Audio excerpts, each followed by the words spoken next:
The first time Amara noticed something was wrong, she laughed it off. Please, good viewer, help this channel by just subscribing now please, and say it in the comment section. That was her first mistake. If she had trusted that tiny voice in her head, the one that whispered, "This feels off," maybe everything that followed would have been different. Maybe she wouldn't have lost so much of herself before she finally understood the truth. But love has a way of blinding even the smartest people. And Amara was very smart. She had built her life from nothing. From a cramped 2-room apartment in Sri Lanka where she shared space with her widowed mother and 2 younger brothers, to a well-furnished apartment in Lekki she paid for with her own money. Every naira she earned came from years of discipline, sleepless nights, and sacrifices no one ever saw. So when Tunde came into her life, she wasn't looking for rescue. She thought she had found a partner.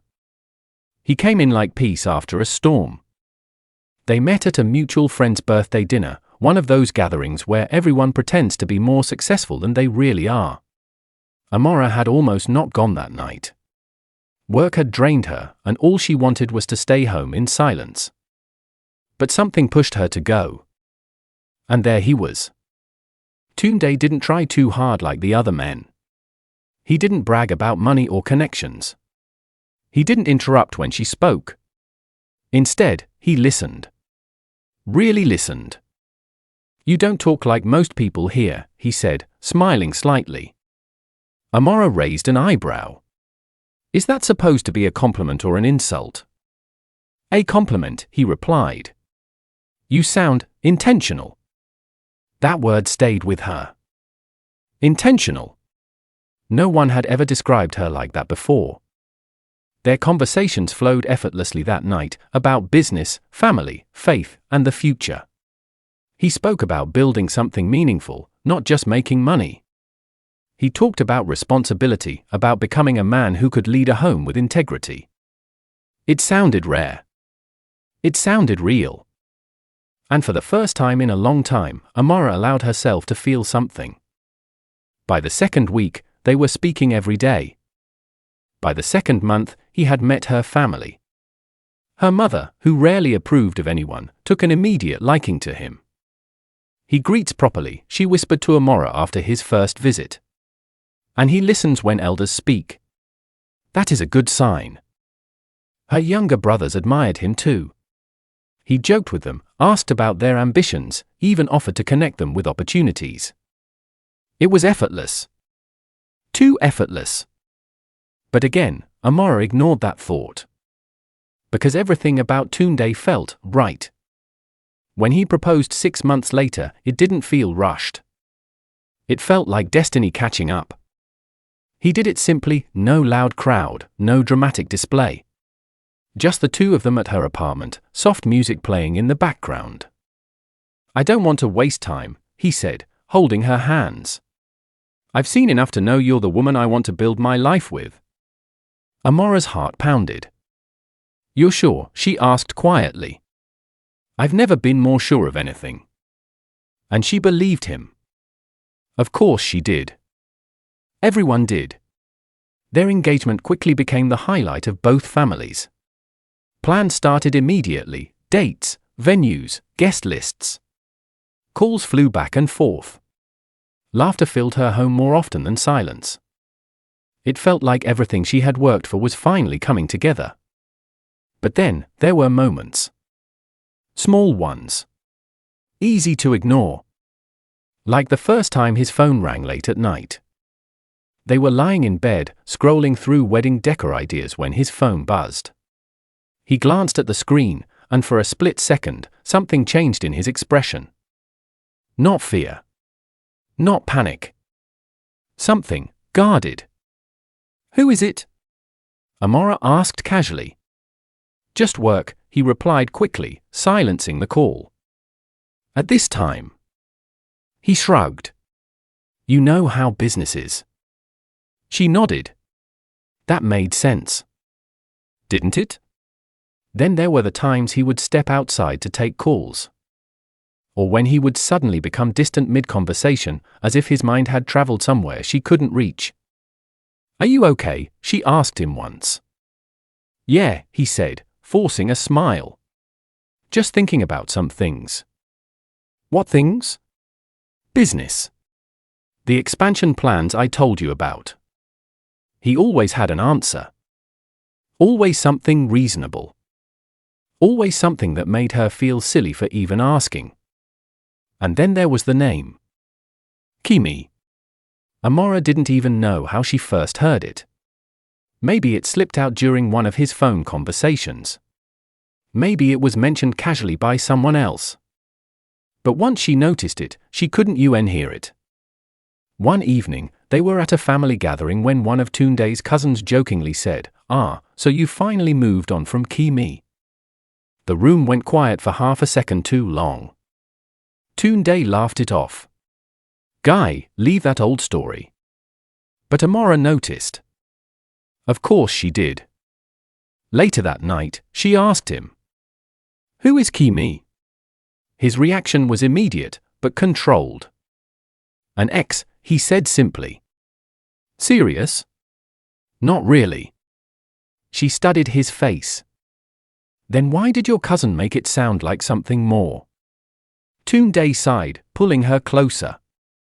"You know how family members exaggerate things. It ended a long time ago. There's nothing there anymore." "Nothing?" "Nothing." He said it so firmly, so calmly, that questioning him further felt unnecessary. So she let it go. Because love requires trust. And she trusted him. Completely. That trust didn't just stay in words. It showed in her actions. When Tunde started talking about expanding his business, Amara didn't hesitate to support him. "I want to build something bigger," he told her one evening. "Something that will secure our future." Our future. Those words meant everything to her. "What do you need?" she asked. "Just some financial support to push things forward. I'll pay you back, of course. But this is for us." For us. That was all she needed to hear. Amara had savings, money she had carefully built over the years. It wasn't just money, it was security. It was proof of her independence. And yet, she was willing to share it. Because she believed in him. The first transfer was easy. The second felt like an investment. The third didn't even feel like a risk anymore. It felt like partnership. "You believe in me that much?" Tunde asked one night, holding her hand. "I do," she said without hesitation. He smiled, pulling her into an embrace. "I won't disappoint you." She buried her face in his chest, feeling safe. Feeling certain. Feeling loved. But certainty can be dangerous. Because it makes you ignore the signs. Like how his calls became more frequent and more private. Like how he started traveling more often, always with vague explanations. Like how his attention began to shift, slowly but noticeably. Amara told herself it was stress. Wedding planning. Business pressure. Life. She told herself everything except the truth. Because the truth was uncomfortable. And she wasn't ready for it yet. So she continued. Planning a wedding. Funding a future. Loving a man who, little by little, was becoming a stranger. And every time that small voice in her head tried to speak, she silenced it. Until one day. She wouldn't be able to anymore. If love was blind, then trust was reckless. Amara didn't realize how deeply she had crossed that line until it was too late to turn back. By the time wedding preparations entered full force, her life had become a carefully balanced routine of work, family, and building a future with Tunde. Every day felt purposeful. Every sacrifice felt justified. Every decision, especially the financial ones, felt like a step toward something permanent. Something secure. Something real. At least, that's what she believed. The first time Tunde brought up the idea of expanding his business, it sounded modest. "I've been thinking," he said one evening, sitting across from her in the living room. His voice was calm, thoughtful, the same tone he used whenever he wanted her full attention. Right now, I'm operating small. It works, but it's limiting. Amara leaned forward slightly. Limiting how? I can't scale. I have the contacts, the opportunities, but I don't have the capital to move at that level. She nodded slowly. That made sense. Growth required risk. And what are you thinking of doing? He hesitated just long enough to seem careful, not suspicious. I want to expand operations. Get a proper space. Increase supply. Take on bigger contracts. That sounds serious. It is, he said, meeting her eyes. But it's also necessary.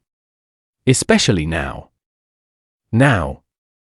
For our future, Amara. There it was again. That word. Our. It always softened her. He reached for her hand, his grip warm and reassuring. I don't just want to marry you. I want to build something solid with you. Something that will last. Amara felt her chest tighten, not with fear, but with emotion. This was what she had always wanted. A man who didn't just talk about love, but about building. A man who saw her as a partner, not just a wife. What do you need? She asked quietly. Tunde exhaled, as if relieved. I didn't want to ask at first. I didn't want you to feel pressured. You're not pressuring me, she said quickly. Just tell me. I need support. Financially. Just to kickstart things. How much? He mentioned the figure carefully. Not too high to shock her. Not too low to seem insignificant. Amara paused for a moment, not because she didn't want to help, but because she understood what it meant. This wasn't just money. This was trust. And once given, trust couldn't be partially taken back. You'll pay it back, she asked. Of course, he replied immediately. But more importantly, this is for us. Whatever I build, it belongs to both of us. That sealed it. She nodded. Okay.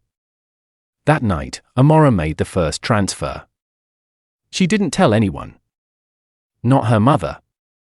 Not her friends. Because to her, it wasn't something to announce. It was simply what partners did. And Tunde? He was grateful. Or at least, he appeared to be. You don't know what this means to me, he said, pulling her into a tight hug. You believe in me when no one else does. That's not true, she replied softly. Your family believes in you. It's different, he murmured. This is real support. She smiled. And just like that, the line had been crossed. From that point on, it became easier. Almost natural. Weeks passed, and Tunde began updating her regularly about the progress of his business.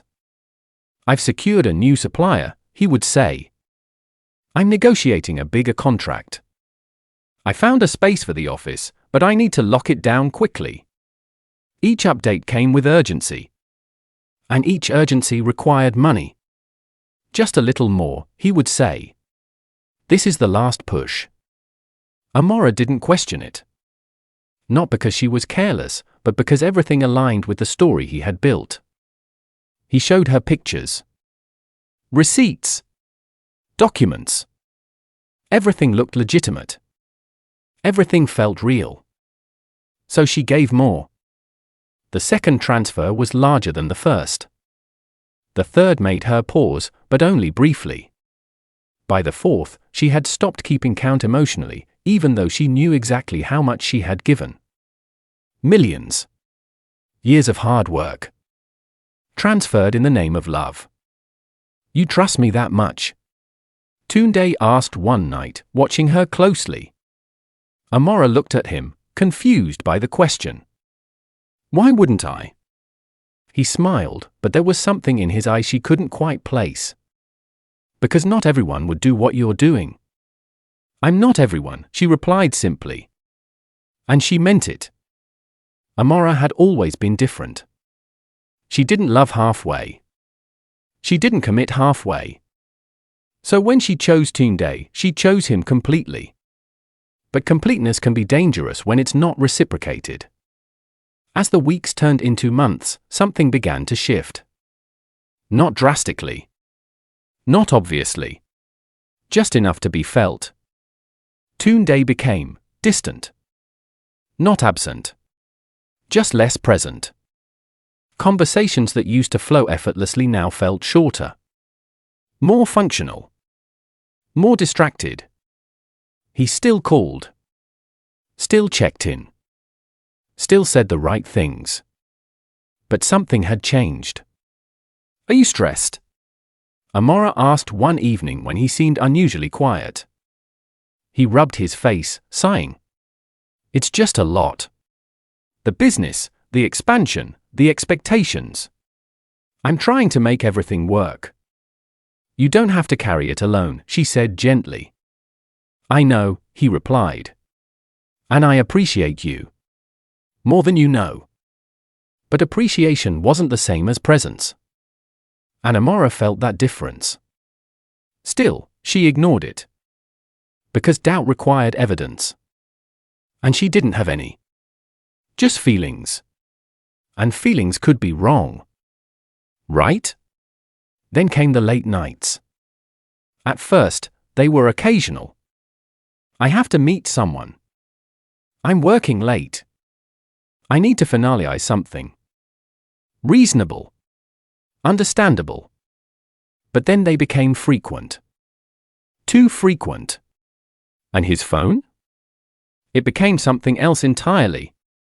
Always close. Always face down. Always silent. One evening, they were having dinner when his phone buzzed repeatedly. Amara glanced at it instinctively. He flipped it over immediately. "Work," he said before she could even ask. She nodded slowly. But something about the way he said it felt rehearsed. "Your work texts a lot at night," she said lightly. Tunde chuckled. "That's business. No fixed hours." He reached across the table, touching her hand. "You're not worried, are you?" She forced a smile. "No." And in that moment, she told her first real lie. Because a part of her was worried. Not enough to confront. But enough to notice. Enough to feel. Enough to remember. Then came the day everything shifted, quietly, but permanently.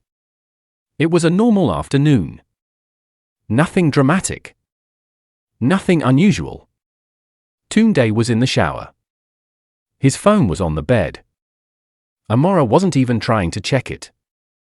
She wasn't that kind of woman. But then it buzzed. Once. Twice. 3 times. She glanced at it absent-mindedly.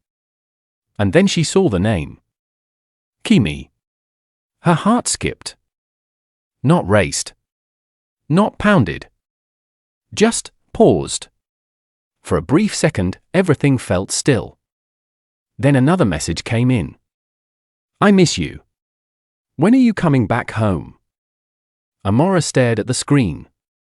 The words didn't register immediately. They just existed. Floating. Heavy. Unsettling.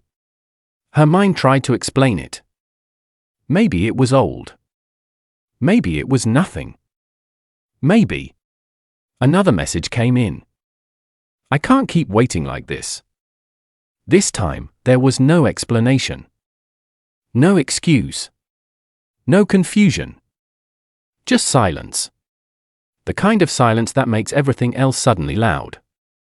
The sound of the shower running. The ticking of the wall clock. Her own breathing. Amara picked up the phone slowly. Not out of suspicion anymore. But out of something else entirely. Something deeper. Something colder. And in that moment, without fully realizing it, everything she thought she knew about her life began to unravel. Amara didn't feel her hands as she picked up the phone. It was strange how something so small could suddenly feel so heavy. Her thumb hovered over the screen for a second. Just 1 second. Long enough for her conscience to whisper, "Don't do this." But something stronger answered back. "Do it." She unlocked the phone. No password. No hesitation. No protection. And somehow, that hurt more than anything else. Because it meant he had never imagined she would need to check. The message thread opened instantly. Kimi. The name that had once meant nothing now sat in front of her like a loaded weapon. Amara exhaled slowly. Then she started reading. The first few messages looked harmless enough. Casual. Familiar. Too familiar. How was your day? Did you eat? I miss you. Her chest tightened. This wasn't how people spoke to someone who was nothing. She scrolled further. And that was when the ground beneath her began to crack. I wish you were here tonight. Soon. I just need to settle some things. Don't take too long. This place feels empty without you. Place? What place? Amara's fingers trembled slightly as she kept scrolling. Then she saw it. A picture.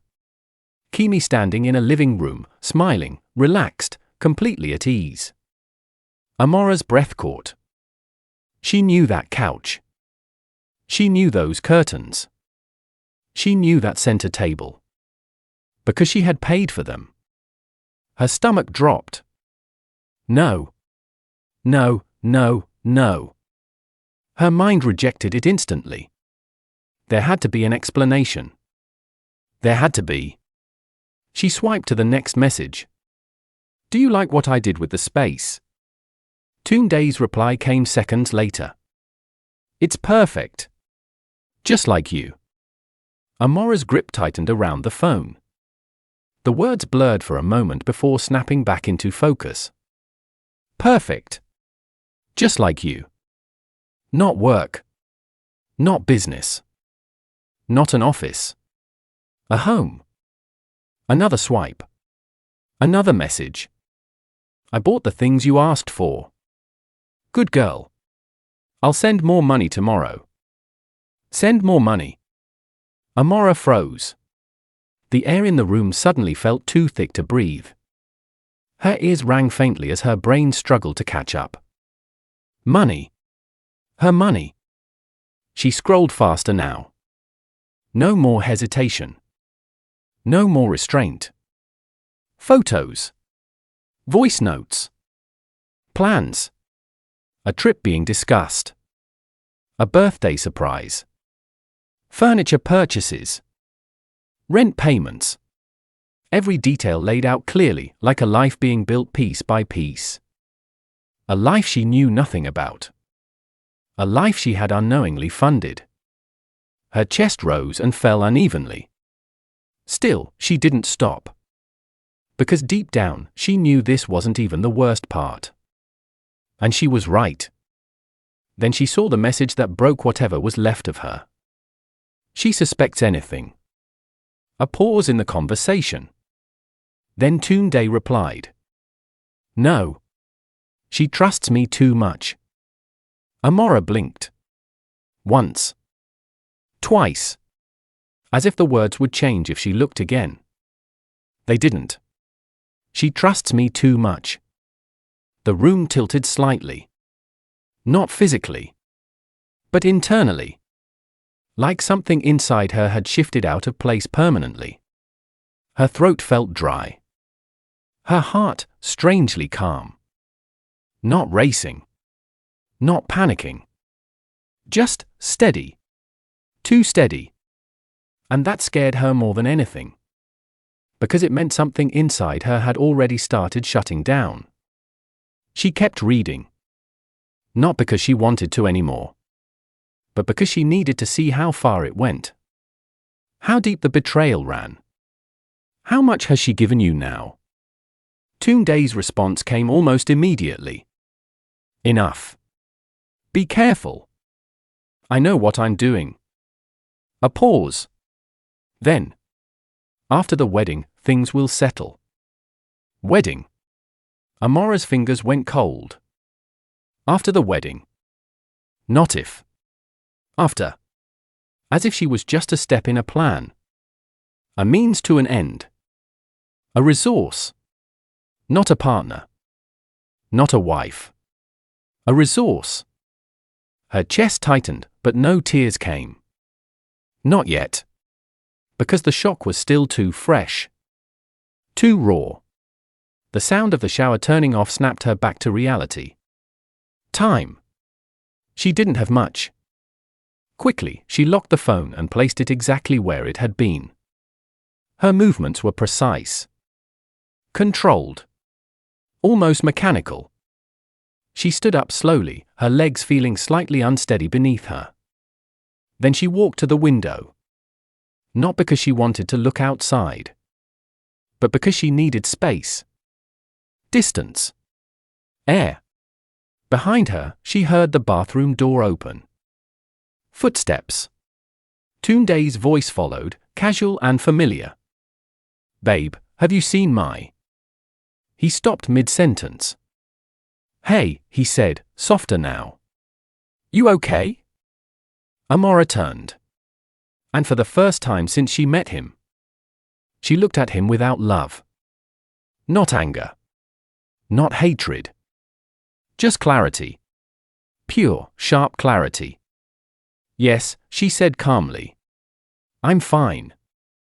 He studied her for a second, as if trying to read something in her expression. But she gave him nothing. No crack. No clue. No emotion. Just stillness. "Are you sure?" he asked. "I'm sure." He nodded slowly, picking up his phone. For a split second, Amara watched him. Watched the man she had trusted with everything. Watched the man who had looked her in the eyes and promised her a future. Watched the man who had taken her money and built another life with it.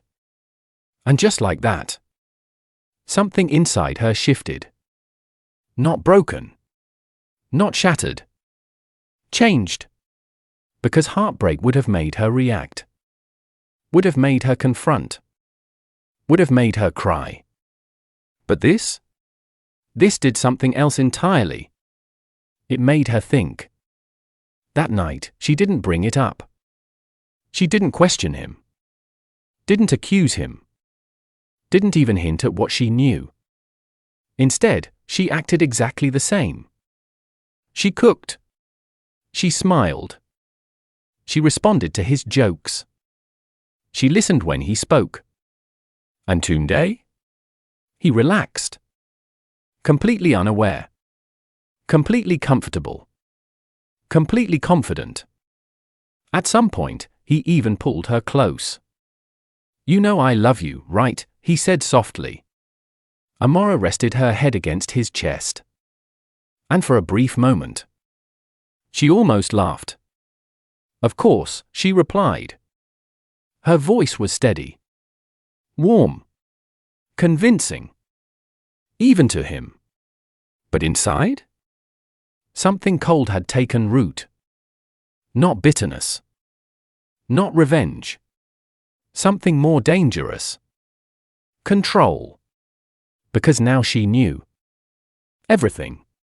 And knowledge changed the game. Later that night, as Tunde slept beside her, Amara lay awake staring at the ceiling. Her mind wasn't racing. It was organizing. Sorting. Connecting dots. Every transfer. Every conversation. Every excuse. Every business update. It all made sense now. Too much sense. And for the first time, she allowed herself to feel it. Not the betrayal. Not the pain. But the truth. She had been played. Carefully. Intentionally. Repeatedly. And the worst part? He thought she would never find out. A slow breath left her lips. Her eyes shifted slightly toward him. He slept peacefully. As if nothing was wrong. as if everything was exactly as it should be. Amara watched him for a long moment. Then she turned her gaze back to the ceiling. And in that quiet, heavy silence, she made a decision. She wouldn't confront him. Not yet. Because confrontation would give him a chance to lie. To manipulate. To escape. No. That wasn't what he deserved.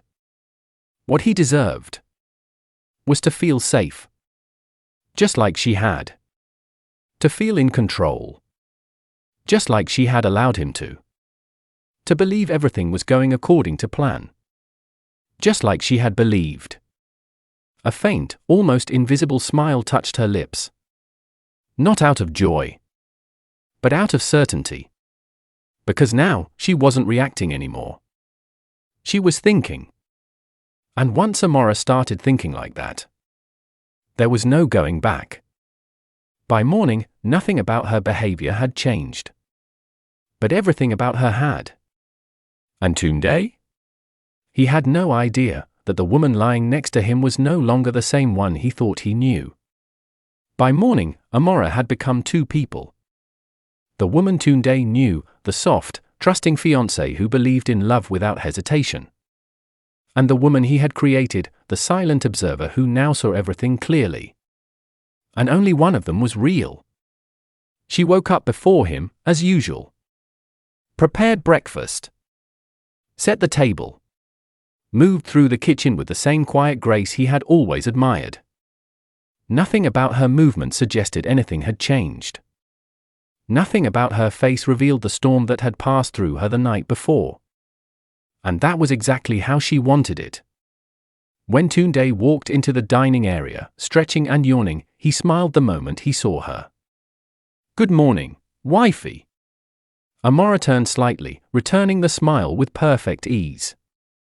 "Good morning." No hesitation. No tension.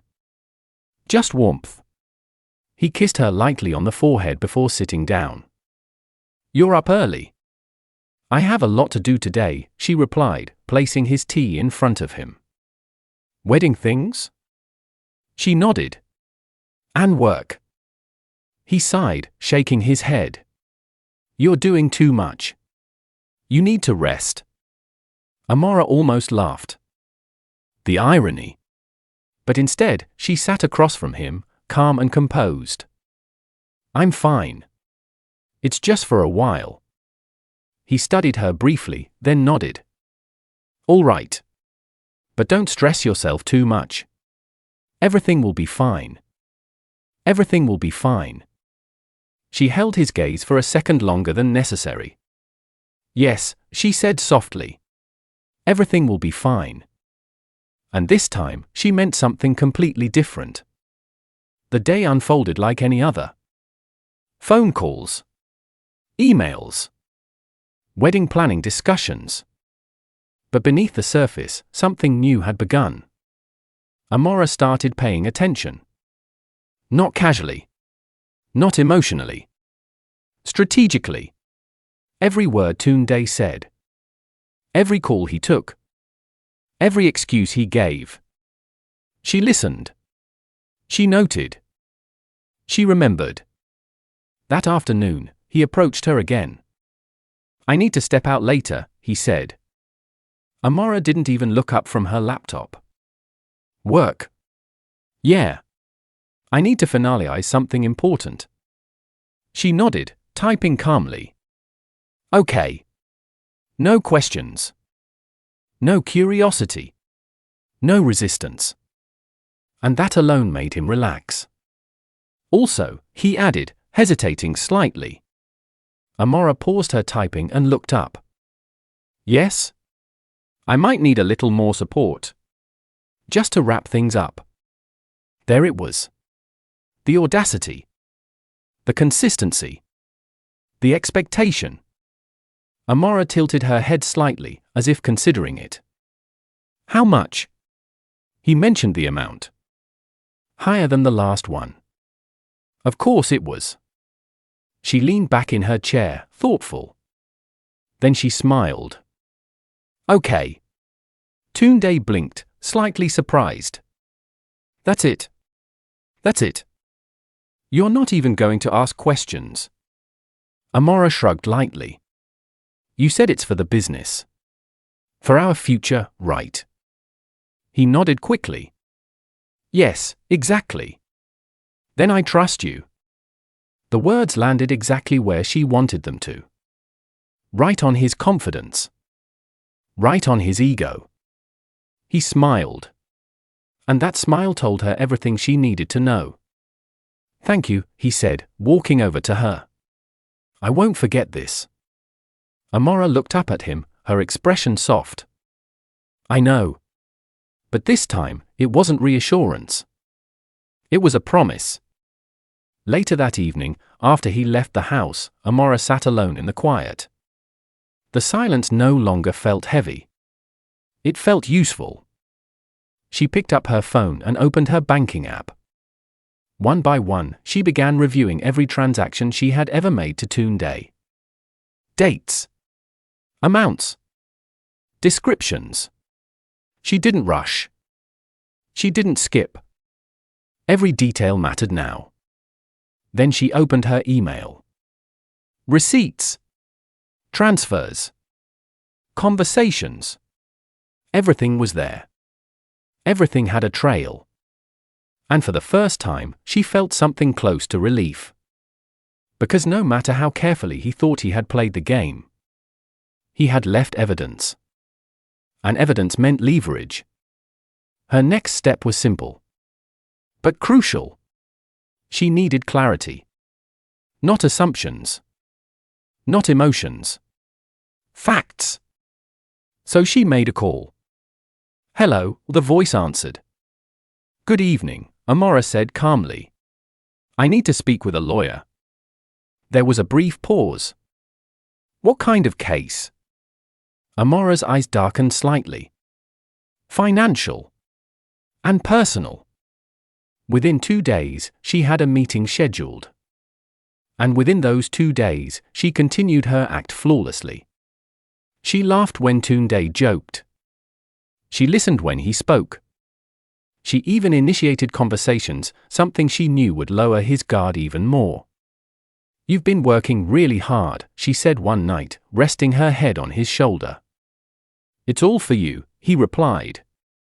Amara smiled faintly. I appreciate you. And she did. Just not for the reasons he thought. The day of her meeting arrived quietly. Amara dressed simply. Nothing flashy. Nothing dramatic. Just composed. Controlled. Prepared. The lawyer's office was calm, professional, and discreet. Exactly what she needed. As she sat across from him, she didn't rush into emotions. She didn't talk about heartbreak. She didn't talk about betrayal. She talked about facts. I transferred money to my fiancé over a period of time, she said. For business purposes. Do you have proof of the transfers? Yes. Any written agreements? Not formal contracts. But messages. Conversations. Promises. The lawyer nodded slowly. Was there any form of joint ownership discussed? Amara paused. Then she spoke carefully. Yes. That part mattered. A lot. She explained everything. Not the emotional side. Just the structure. The involvement. The intent. The connections. When she finished, the lawyer leaned back slightly. From what you've described, he said, there's a strong case here. Amara didn't react immediately. Meaning? Meaning the assets acquired using your funds can potentially be traced back to you. Especially if there's proof that the money was invested under the understanding of shared benefit. Shared benefit. Our future. His words. Now turned into tools. And if those assets are in his name, she asked. That complicates things, the lawyer admitted. But it doesn't make it impossible. Amara nodded slowly. Good. The lawyer studied her for a moment. You're very calm. She met his gaze evenly. Should I not be? Most people in your situation are emotional. Amara's lips curved slightly. I was, she said. Now I'm focused. And that was the truth. When she left the office, something inside her felt aligned. Not healed. Not at peace. But aligned. Because now, she wasn't just reacting to what had happened. She was preparing for what would happen next. That night, Tunde returned home in high spirits. Everything is coming together, he said excitedly. You won't believe the progress. Amara smiled, watching him closely. I'm happy for you. You should be, he replied. This is just the beginning. Yes. It was. Just not in the way he thought. Later, as they sat together, he pulled her closer. Soon, everything will settle, he said. No more stress. Just us. Amara rested her head lightly against him. Soon, she echoed. But her eyes remained open. Sharp. Aware. Because she now knew something he didn't. Every move he made. Every step he took. Every success he thought he was building. Was already tied to her. Legally. Financially. Completely. And he had no idea. Amara closed her eyes slowly. Not to sleep. But to finalize the decision she had already made. She wasn't going to walk away empty. She wasn't going to cry and start over. She wasn't going to let him win. No. She was going to take everything back. Not out of anger. But out of balance. Because what he had taken from her wasn't just money. It was trust. Time. Belief. And now? She was done giving. The calm phase was over. The preparation was complete. And very soon, everything he thought he owned would no longer be his. The beginning of the end didn't look dramatic. There was no shouting. No suspicion. No sudden tension in the air. In fact, everything felt perfect. And that was exactly why Tunde didn't see it coming. That morning, he woke up lighter than usual. There was a confidence in his movements, a quiet satisfaction that showed in the way he stretched, the way he hummed under his breath, the way he checked his phone and smiled. Everything was aligning. At least, that was what he believed. Amara noticed it immediately. Of course she did. She noticed everything now. You seem happy, she said casually as she poured his tea. Tunde chuckled. Shouldn't I be? She raised an eyebrow slightly. Depends. What happened? He hesitated, not because he didn't want to tell her, but because he enjoyed the moment. I just finalized something big, he said, leaning back. Everything is in place now. Amara nodded slowly, as if impressed. That's good. It's more than good, he added. It means stability. Real stability. For us? She asked. He met her eyes. For us. The lie came easily. Too easily. And Amara accepted it just as smoothly. I'm proud of you, she said. The words landed exactly how he wanted them to. He smiled, satisfied. Thank you. I told you I wouldn't disappoint you. Amara held his gaze for a second longer than necessary. No, she said softly. You didn't.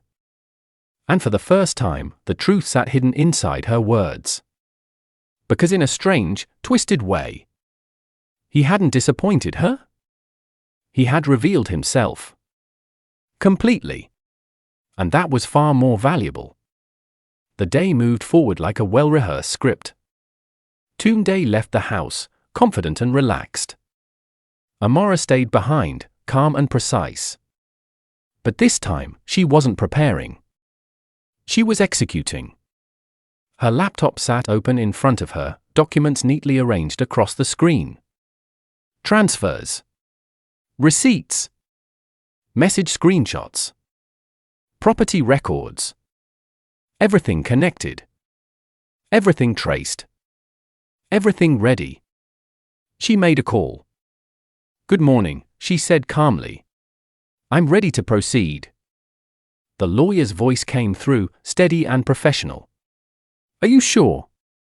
Amara didn't hesitate. "Yes."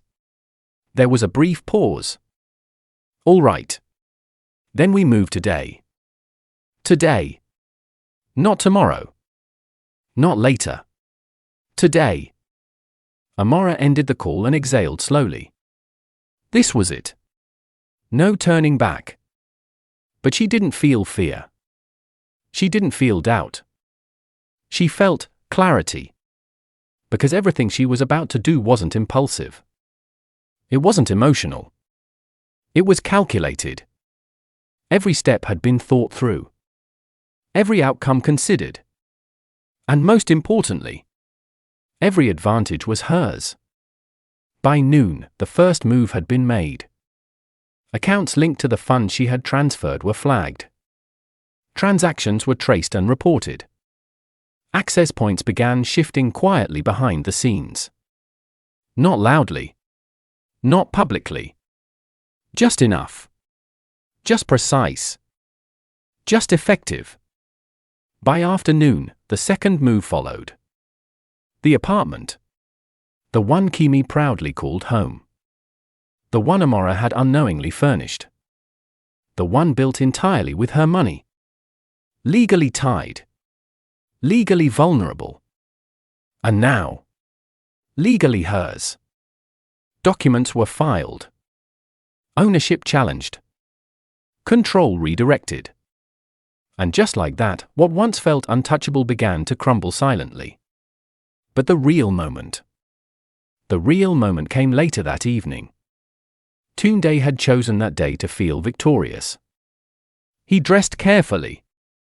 Confidently. As if he had finally secured everything he wanted. Both lives. Both women. Both futures. Balanced perfectly. Or so he thought. The location was simple. An apartment. The same one Amara had seen in those pictures. The same one she now understood completely. Inside, Kimi was already there. Excited. Restless. "You're late," she said, crossing her arms playfully as he walked in.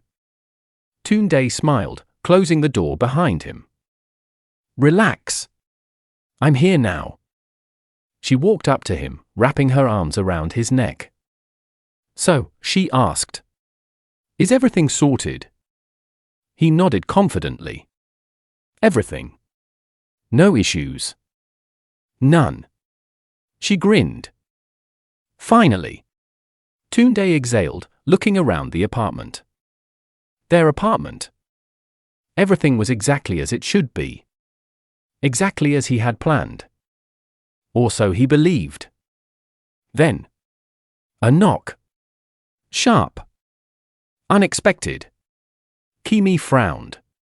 "Are you expecting someone?" Tunde shook his head slightly. "No." The knock came again. This time firmer. More deliberate.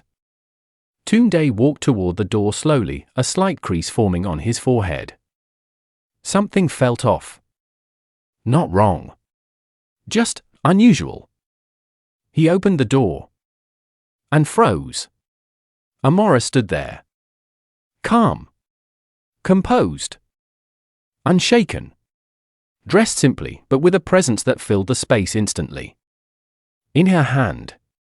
A folder. Neatly arranged. Precise. Final. For a moment, no one spoke. Not Tunde. Not Kimi. Just silence. Heavy. Unavoidable. Then Amara stepped forward. Not aggressively. Not emotionally. Just deliberately. "Good evening," she said. Her voice was steady. Controlled. Almost polite. Tunde blinked, trying to process what was happening. Amara, what are you doing here? She tilted her head slightly. I should be asking you that. Kimi stepped forward cautiously. Who is? Don't, Amara said calmly, raising her hand slightly. Not loud. Not harsh. But enough. Enough to stop her. And it worked. Amara's gaze shifted back to Tunde. You look surprised. He started, but the words didn't come. Good. He wasn't prepared. That mattered. Amara took another step inside, her eyes scanning the room briefly. Taking it all in. Not with shock. Not with pain. With recognition. I like what you've done with the place, she said. The words landed like a blade. Tunde's throat tightened. Amara, listen. No, she said calmly. You've done enough talking. She placed the folder on the table. Opened it. And turned it toward him. Let's deal with facts. Tunde stared at the documents. Transfers. Amounts. Dates. Clear. Undeniable. This is every naira I gave you, Amara continued. Every transaction. Every detail. Kimi's expression shifted from confusion to realization. Slowly.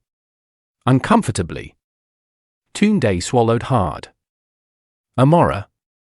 I can explain. I know, she replied. You're very good at explaining. A pause. Then she continued. But this time, you won't need to. She pulled out another set of documents. Because everything here, she said, tapping the papers lightly, is already in motion. Tunde's chest tightened. What do you mean? Amara met his eyes fully. And this time, there was no softness. No warmth. Just truth. I mean, she said, her voice steady and precise, that everything you built using my money. She paused. Just long enough for it to sink in. Is no longer yours. Silence. Thick. Crushing. Kimi stepped back slightly. Tunde shook his head instinctively. No. That's not. It is, Amara cut in. Still calm. Still controlled. The apartment, she continued. Reclaimed. Tunde's breath caught. The accounts, she added. Frozen. His hands clenched. The business, she finished. Under review. Each word landed heavier than the last. Measured. Accurate. Final. You can fight it if you want, she said. But you'll lose. Tunde stared at her. Really stared this time. As if trying to find the woman he thought he knew. But she wasn't there anymore. What is this? He asked quietly. Amara didn't hesitate. Balance. One word. Simple. Complete. Then she closed the folder. Turned. And walked toward the door. No rush. No hesitation. No emotion. Just certainty. Behind her, the silence remained. Because there was nothing left to say. Everything had already been taken.